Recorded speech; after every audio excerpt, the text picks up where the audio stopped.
দর্শক, আমি এখন কুড়িগ্রাম সদর হাসপাতালে আছি। মারিয়া ভর্তি হয়েছে সদর হাসপাতালে, আজ 7 দিন ধরে ভর্তি আছে। তো ওকে মূলত দেখার জন্য আসছি। আপনি অতক্ষণে আমার সাথে থাকবেন, ভিডিওটাকে একটু শেয়ার করবেন প্লিজ। এই তো মারিয়া, এই দেখা পেলাম মারিয়া আছে। মারিয়া আসলে দেখতে যতটা সুস্থ মনে হচ্ছে, ও আসলে অতটা সুস্থ না।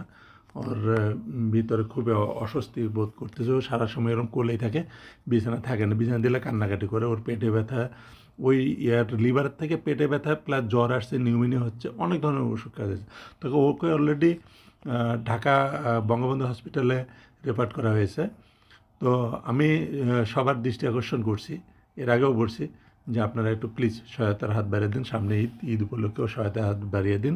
আর সেই সাথে প্লিজ ভিডিওটা একটু শেয়ার করবেন। আপনার একটা শেয়ারের মাধ্যমে এই বাচ্চাটা হয়তো অনেক বড় একটা উপকার পেতে পারে। আর এই উপকারটা পেলে এর জন্য আপনিও এর ভাগিদার হয়ে যাবেন।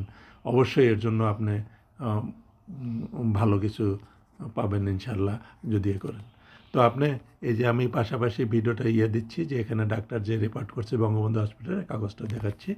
তো সবাই ভালো থাকবেন, ভিডিওটা শেয়ার করবেন প্লিজ। শুধু এই বাচ্চাটার মুখের দিক তাকায় ভিডিওটা শেয়ার করবেন। সর্বশেষে আপনাদের মঙ্গল কামনা করে শেষ করছি। ঈদ মোবারক সবাইকে। ধন্যবাদ।